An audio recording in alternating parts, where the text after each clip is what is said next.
Good morning, good afternoon, good evening. Welcome to my reading of that popular classic, A Christmas Carol by Charles Dickens. This is from a prompt copy that Dickens edited for his own readings. It's shorter and with a few tweaks here and there, but it's the same story. This is part 3 of 4. Stave 3, the second of the three spirits. Scrooge awoke in his own bedroom. There was no doubt about that. But it, and his own adjoining sitting room, into which he shuffled in his slippers, attracted by a great light there, had undergone a surprising transformation. The walls and ceiling were so hung with living green that it looked like a perfect grove. The leaves of holly, mistletoe, and ivy reflected back the light as if so many little mirrors had been scattered there, and such a mighty blaze went roaring up the chimney as that petrification of a hearth had never been known in Scrooge's time, or Marley's, or for many and many a winter season gone. Heaped up on the floor, to form a kind of throne, were turkeys, geese, game, brawn, great joints of meat, suckling pigs, long wreaths of sausages, mince pies, plum puddings, pears, immense 12th cakes, and great bowls of punch. In easy state upon this couch there sat a giant, glorious to see, who bore a glowing torch, in shape not unlike Plenty's horn, and raised it high to shed its light upon Scrooge as he came peeping round the door. Come in, and know me better, man. Look upon me. I'm the ghost of Christmas present. You have never seen the likes of me before? Never, said Scrooge. Have never walked forth with the younger members of my family, meaning, for I am very young, my elder brothers born in these later years? Pursued the phantom. I don't think I have. I am afraid I have not. Have you many brothers, Spirit? More than 1,800. A tremendous family to provide for. Spirit, conduct me where you will. I went forth last night on compulsion, and I learnt a lesson which is working now. Tonight, if you have aught to teach me, let me profit by it. Touch my robe. Scrooge did as he was told, and held it fast. All vanished instantly, the room and its contents, and they stood in the city streets on upon a snowy Christmas morning. Scrooge and the ghost passed on, invisible, straight to Scrooge's clerks, and on the threshold of the door the spirit smiled and stopped to bless Bob Cratchit's dwelling with the sprinklings of his torch. Think of that. Bob had but 15 bob a week himself. He pocketed on Saturdays but 15 copies of his Christian name, and yet the ghost of Christmas present blessed his 4-roomed house. Then up rose Mrs. Cratchit, Cratchit's wife, dressed out but poorly in a twice-turned gown, but brave in ribbons, which are cheap and make a goodly show for 6pence, and she laid the cloth, assisted by Belinda Cratchit, second of her daughters, also brave in ribbons, while Master Peter Cratchit plunged a fork into the saucepan of potatoes, and, getting the corners of his monstrous shirt-collar, Bob's private property, conferred upon his son and heir in honor of the day, into his mouth, rejoiced to find himself so gallantly attired, and yearned to show his linen in the fashionable parks. And now 2 smaller Cratchits, boy and girl, came tearing in, screaming that outside the baker's they had smelt the goose and known it for their own, and basking in luxurious thoughts of sage and onion, these young Cratchits danced about the table and exalted Master Peter Cratchit up to the skies, while he, not proud, although his collars nearly choked him, blew the fire until the slow potatoes, bubbling up, knocked loudly at the saucepan lid to be let out and peeled. Whatever got your precious father, then? Said Mrs. Cratchit, and your brother, Tiny Tim. And Martha weren't as late last Christmas Day by half an hour? Here's Martha, mother, said a girl, appearing as she spoke. Here's Martha, mother, cried the 2 young Cratchits. Hurrah! There's such a goose, Martha. Why, bless your heart alive, my dear, how late you are, said Mrs. Cratchit, kissing her a dozen times and taking off her shawl and bonnet for her. We'd a deal of work to finish up last night, replied the girl, and had to clear away this morning, mother. "Well, never mind, as long as you are come," said Mrs. Cratchit. "Sit ye down before the fire, my dear, and have a warm. Lord bless ye." "Oh, no, no, there's father coming," cried the two young Cratchits, who were everywhere at once. "Hide, Martha, hide!" So Martha hid herself, and in came little Bob the father, with at least 3 feet of scarf, exclusive of the fringe, hanging down before him, and his threadbare clothes darned up and brushed to look seasonable, and Tiny Tim upon his shoulder.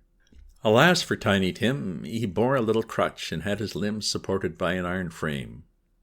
"Why, where's our Martha?" cried Bob Cratchit, looking around. "Not coming," said Mrs. Cratchit.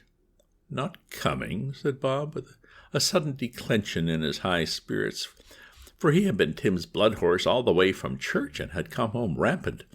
"Not coming upon Christmas Day?"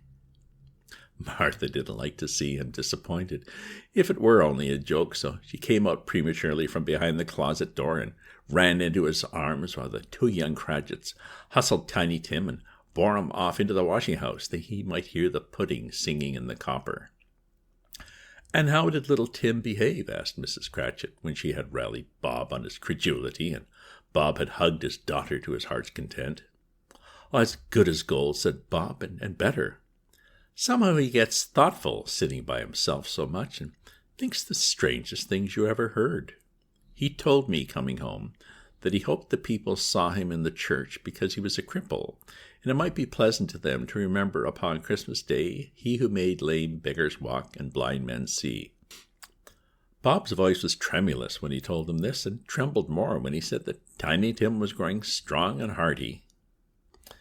His active little crutch was heard upon the floor, and back came Tiny Tim before another word was spoken, escorted by his brother and sister to his stool before the fire, and while Bob, turning up his cuffs, as if, poor fellow, they were capable of being made more shabby, compounded some hot mixture in a jug with gin and lemons, and stirred it round and round, and put it on the hob to simmer, Master Peter and the two ubiquitous young Cratchits went to fetch the goose, with which they soon returned in high procession. Mrs. Cratchit made the gravy, ready beforehand in the little saucepan, hissing hot. Master Peter mashed the potatoes with his incredible vigor. Miss Belinda sweetened up the applesauce. Martha dusted the hot plates.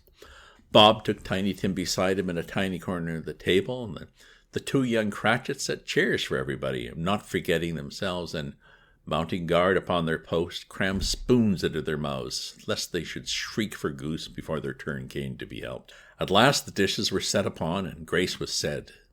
It was succeeded by a breathless pause, as Mrs. Cratchit, looking slowly all along the carving knife, prepared to plunge it into the breast.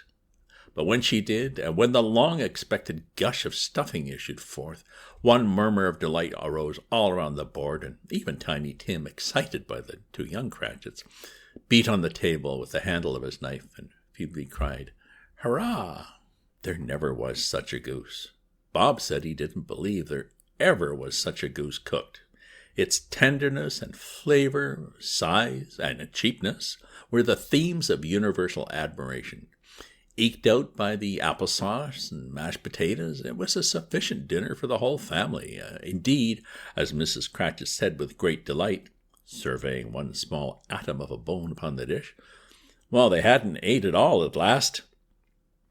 Yet every one had had enough, and the youngest Cratchits in particular were steeped in sage and onion to the eyebrows.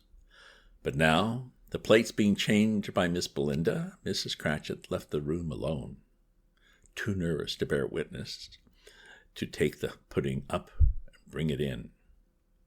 Suppose it should be not done enough. Suppose it should break in turning out.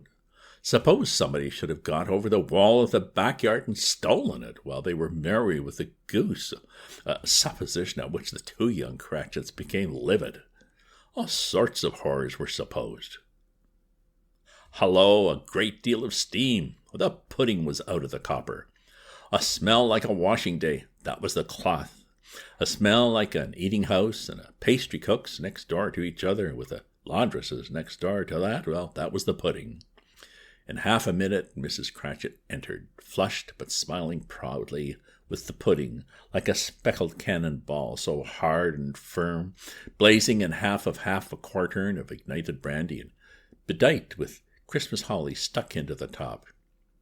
Oh, a wonderful pudding, Bob Cratchit said, and calmly too, that he regarded it as the greatest success achieved by Mrs. Cratchit since their marriage. Mrs. Cratchit said that, well, now that the weight was off her mind, she would confess she had her doubts about the quantity of flour. Everybody had something to say about it, but nobody said or thought it was all a small pudding for a large family. Any Cratchit would have blushed to hint at such a thing. At last the dinner was all done, the cloth was cleared, the hearth swept, and the fire made up. The compound in the jug being tasted and considered perfect, apples and oranges were put upon the table, and a shovelful of chestnuts on the fire. Then all the Cratchit family drew round the hearth in what Bob Cratchit called a circle, and at Bob Cratchit's elbow stood the family display of glass, 2 tumblers and a custard cup without a handle. These held the hot stuff from the jug, however, as well as golden goblets would have done, and Bob served it out with beaming looks, while the chestnuts on the fire sputtered and crackled noisily. Then Bob proposed, "A Merry Christmas to all, my dears, and bless us," which all the family re-echoed.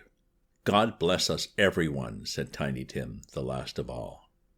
He sat very close to his father's side upon his little stool. Bob held his withered little hand in his, as if he loved the child and wished to keep him by his side and dreaded that he might be taken from him. "Mr. Scrooge," says Bob, "I'll give you Mr. Scrooge, the founder of the feast." "The founder of the feast, indeed," cried Mrs. Cratchit, reddening. "I wish I had him here. I'd give him a piece of my mind to feast upon, and I'd hope he'd have a good appetite for it." "Oh, my dear," said Bob, "the children, Christmas Day." "It should be Christmas Day, I am sure," said she, on which one drinks the health of such an odious, stingy, hard, unfeeling man as Mr. Scrooge. You know he is, Robert. Nobody knows it better than you do, poor fellow." "My dear," was Bob's mild answer, "Christmas Day." "I'll drink his health for your sake and the day's," said Mrs. Cratchit, "not for his. Well, long life to him, a Merry Christmas and a Happy New Year. He'll be very merry and very happy, I have no doubt." The children drank the toast after her. It was the first of their proceedings which had no heartiness. Tiny Tim drank it last of all, but he didn't care twopence for it. Scrooge was the ogre of the family. The mention of his name cast a dark shadow on the party, which was not dispelled for full 5 minutes. After it had passed away, they were 10 times merrier than before, from the mere relief of Scrooge the baleful being done with. Bob Cratchit told them how he had a situation in his eye for Master Peter, which would bring in, if obtained, full 5 and 6 weekly. The 2 young Cratchits laughed tremendously at the idea of Peter's being a man of business, and Peter himself looked thoughtfully at the fire from between his collars, as if he were deliberating what particular investments he should favor when he came into the receipt of that bewildering income. Martha, who was a poor apprentice at a milliner's, then told them what kind of work she had to do, and how many hours she worked at a stretch, and how she meant to lie abed tomorrow morning for a good long rest, tomorrow being a holiday she passed at home. Also, she had seen a countess and a lord some days before, and how the lord was much about as tall as Peter, at which Peter pulled up his collar so high that you couldn't have seen his head if you had been there. All this time the chestnuts in the jug went round, and by and by they had a song about a lost child traveling in the snow, from Tiny Tim, who had a plaintive little voice, but sang it very well indeed. There was nothing of high mark in this. They were not a handsome family. They were not well dressed. Their shoes were far from being waterproof.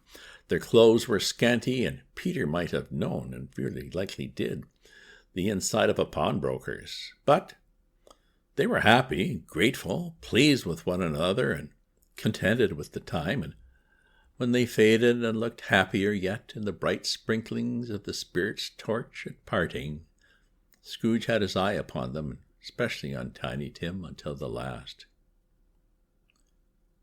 It was a great surprise to Scrooge, as this scene vanished, to hear a hearty laugh. Well, it was a much greater surprise to Scrooge to recognize it as his own nephew's, and to find himself in a bright, dry, gleaming room, with the Spirit standing smiling by his side, and looking at that same nephew.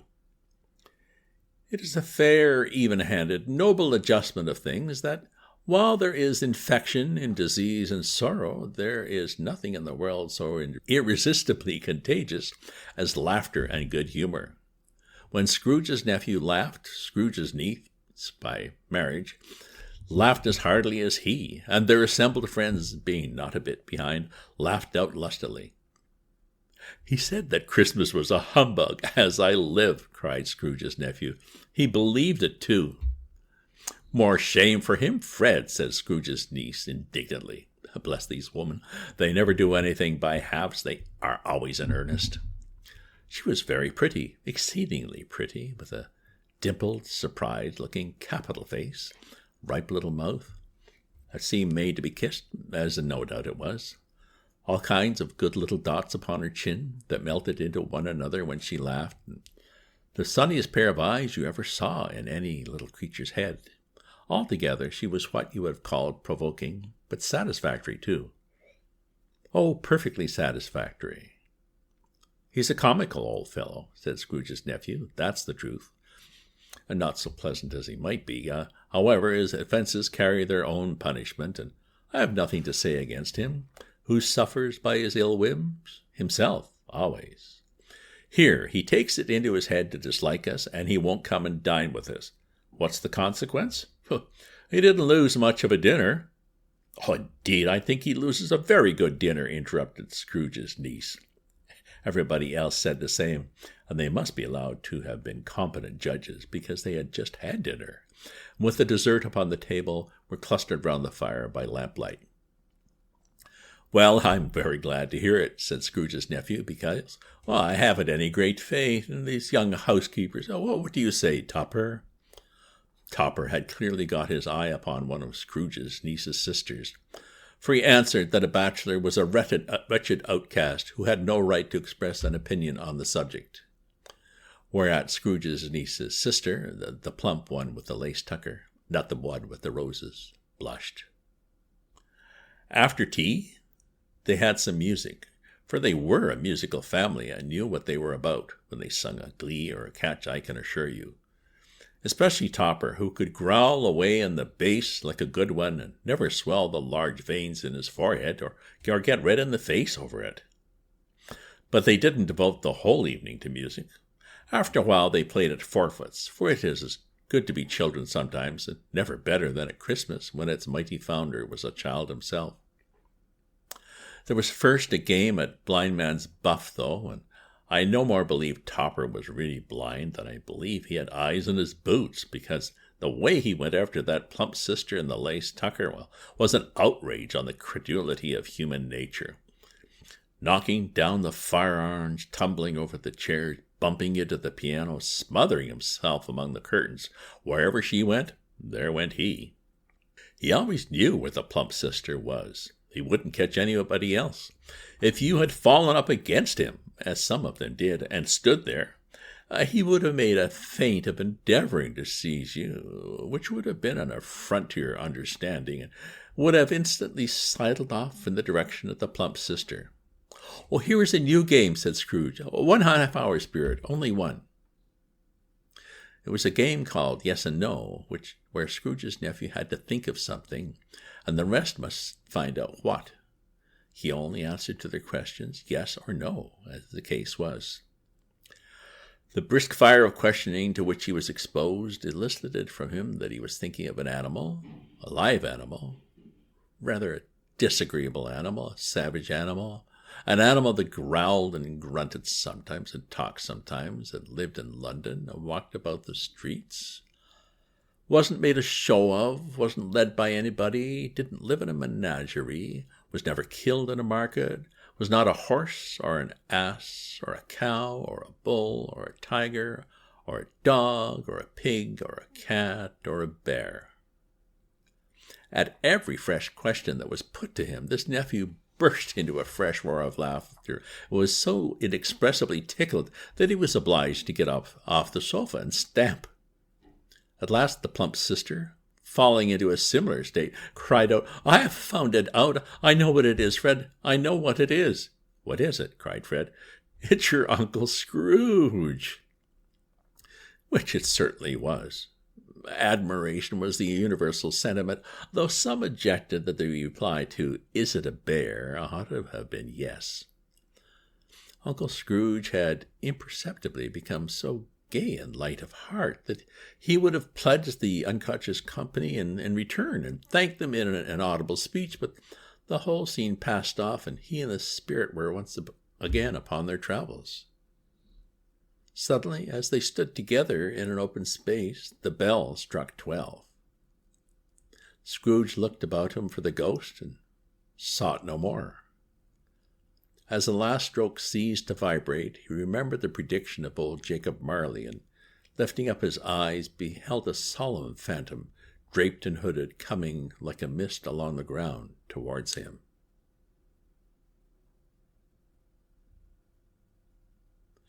And so ends part 3. Stay tuned for the last stave in a day or two. If you'd like me to do other readings, let me know in the comments. The books just need to be old enough to be in the public domain. And do check out my other things on my Substack at ravensview.substack.com. Good night.